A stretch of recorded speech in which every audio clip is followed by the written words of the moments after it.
Hi! Hello! Welcome to Neelamma vlogs.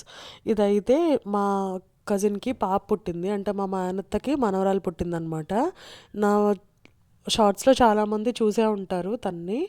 And next వచ్చి తన video కూడా అంటే తన ఆపరేషన్ వీడియో ఇదంతా కూడా నేను షార్ట్‌లో అప్లోడ్ చేశాను. ఒకసారి చెక్ చేయండి.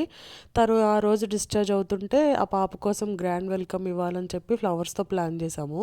అందుకని చెప్పి ఫ్లవర్ మార్కెట్‌కెళ్ళి ఫ్లవర్స్ తీసుకొచ్చి వాటినంతా నీట్‌గా సెపరేట్ చేశాము.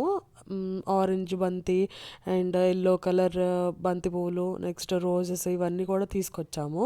ఇవన్నీ ఇలా సెపరేట్ చేసిన తర్వాత అన్నీ ఒక పక్కన పెట్టుకొని వాళ్ళు పైన ఉంటారనమాట పై ఫ్లోర్‌లో. సో, అందుకని చెప్పి కింద నుంచి మేము డెకరేషన్ స్టార్ట్ చేశాము. డెకరేషన్ అయితే చాలా బా వచ్చింది. డెకరేషన్ అయితే చాలా స్పీడ్‌గానే అయిపోయింది. ఎందుకంటే మేము చాలామంది ఉన్నాం. సో, మేమంతా కలిపి తొందరగానే కంప్లీట్ చేసేసాము.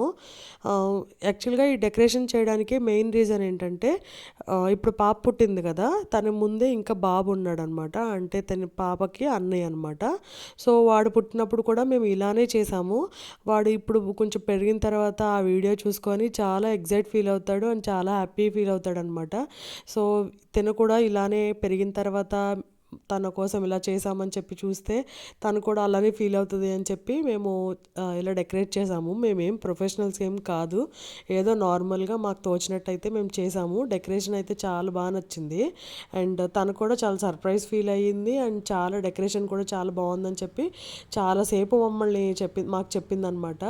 తర్వాత ఇక్కడ బెడ్ మీద కూడా జస్ట్ చిన్నగా అలా లవ్ సింబల్ టైప్‌లో వేసి పెట్టాము. ఎందుకంటే పాపని తీసుకొచ్చి ఫస్ట్ టైం మన బెడ్ మీద వేస్తారు కదా! సో, అలా వేసి పడుకోబెడతారని చెప్పి ఇక్కడైతే తనైతే వచ్చేసింది. మనకి రాగానే ఉంటాయి కదా కొన్ని సాంప్రదాయాలు. అంటే వచ్చిన తర్వాత దిష్టి అదంతా తీసిన తర్వాత మేము పెటల్స్‌తో అంటే బంతిపూ పెటల్స్‌తో మేము వెల్కమ్ చేసామనమాట. అదంతా వీడియో క్లిప్ మిస్ అయ్యింది. ఇక్కడ పాపని మా పిన్ని తీసుకొచ్చిందనమాట పైకి. ఎందుకంటే తనకి సి సెక్షన్ జరిగింది. సో, పాపని తీసుకొని పై ఫ్లోర్ వరకు రావడం కష్టం కదా! అందుకని చెప్పి మా పిన్ని తీసుకొచ్చారు. లోపలికొచ్చిన తర్వాత ఫుట్ ప్రింట్స్ అది వేయించుకున్నాము. ఆ పక్కన ఉన్నాడు కదా! తనే వాళ్ళ పెద్ద బాబనమాట. తర్వాత మా పాప చూసారు ఎంత ఎక్సైట్‌మెంట్ ఫీల్ అవుతుందో. పిల్లలంటే చాలా ఇష్టం తనకి. అండ్ ఇదంతా అయిన తర్వాత లోపల మేము డెకరేట్ చేసిన మంచం మీద తీసుకొచ్చి పడుకోబెట్టాము. పాప ఫేస్ అయితే రివీల్ చేయట్లేదు. ఇదంతా మీరు అర్థం చేసుకుంటారనుకుంటున్నాను. ఈ వీడియో కనుక నచ్చినట్లయితే please like, share and subscribe.